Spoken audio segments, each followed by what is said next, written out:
اخترت بقى لنفسي كده الفطار. تمام، عملت شاي بلبن بنص معلقه سكر بس، بنص كوبايه لبن بس على الشاي، وثمره الفاكهه، رغيف عسل او تاخدي نص رغيف. عملت كده 4 معالق فول ببيضايه بشويه زيت صغيره قوي وطماطم وخيار، وهفطر وارجع لكم نكمل الروتين بتاعنا. ومعانا بقى ثمره بردك تفاح كده او اي ثمره تاخديها، ده فطار صحي وجميل. تمام، بنقطه زيت صغير. هفطر بقى وارجع لكم نكمل الروتين بتاعنا. اتمنى كده الفيديو يعجبك. لو عجبك الفيديو دعميني كده باللايك والاشتراك كده بالقناه.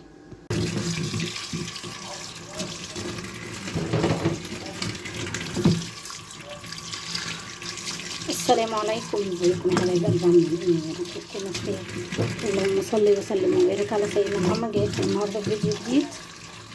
جبت بقى ايه شويه باميه كده، قلت ايه افرزهم كيسين في كيسين كده.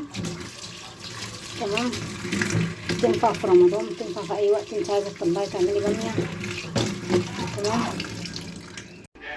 جبت فوطه كده كبيره نخليها لتنشيف الحاجه ديت. اتمنى كده تدعميني كده باللايك والاشتراك. وبعد كده هنقمعها وهفرزها على كيسين كده بسيطه يعني. كل ما انزل السوق كده كيسين في كيسين كده على قد ايه اللي معايا. جبت بقى ايه كليم كده هنفرشه مع بعض.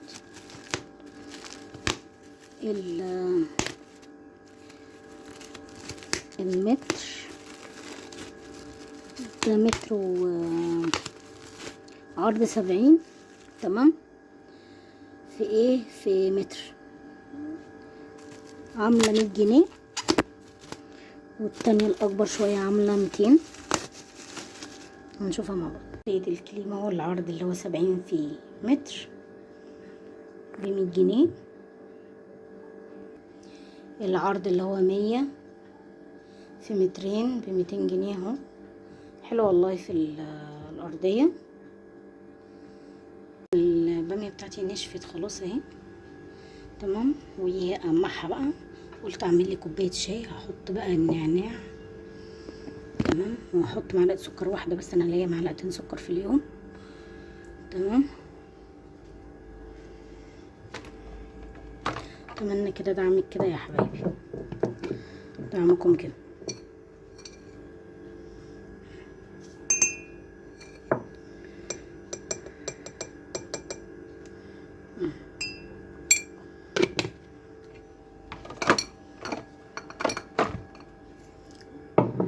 شوف النعناعية دي كانت هنا ليه.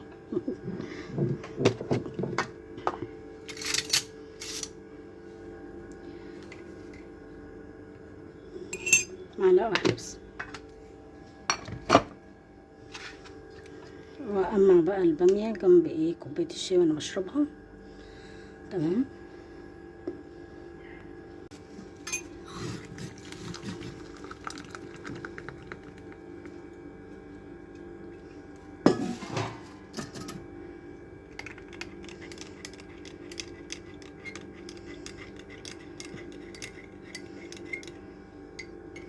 هقمع البامية بقى وارجع لحضراتكم تاني. طبعا الشاي مش تقيل بس هو كده، ولونه كده مش عارفة ليه باين ان هو تقيل، لكن هو مش تقيل اصلا.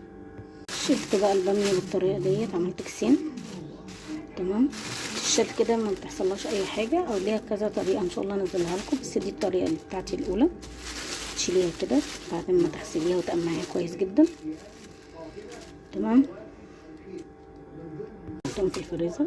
رجعت لحضراتكم تاني بقى ايه، جيت من السوق. تمام، نزلت السوق من لما جيت منه، فايه جبت خيار. كيلو الخيار عامل 12 جنيه. جبت حزمتين الجرجير دول عاملين 5 جنيه. كيلو الطماطم عامل كام 25 جنيه، في ب20 بس مش حلوه مستويه. وربنا يرحمنا والله على الطماطم دي. الصيل الطماطم مجنونه يعني، باسعار مختلفه كل يوم. جبت الكابوتشا دي عامله 10 جنيه، اللي كانت ب7 جنيه و5 جنيه. جبت اللي هو الفلفل الالوان ده، جبت نص كيلو عامل 20، يعني الكيلو بكام ب40. وجبت مناديل مطبخ دي عاملة 20، في ب35. هو كله زي بعض، كله شركات يعني. جبت اللي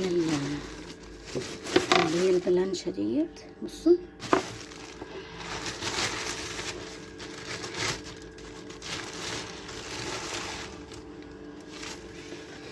البلانشة دي عاملة 65، صغيرة وحلوة كده، بتقطع عليها برضو. تمام.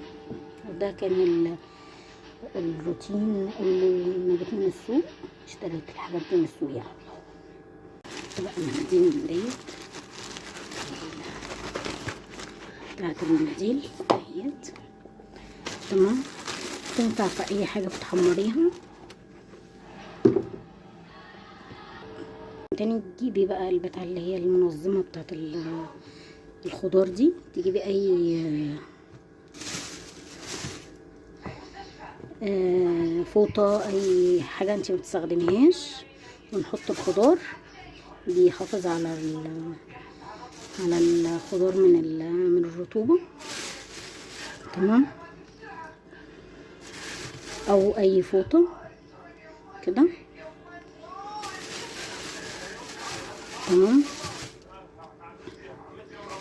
طلعي منه بقى ايه للاستخدام بتاعك.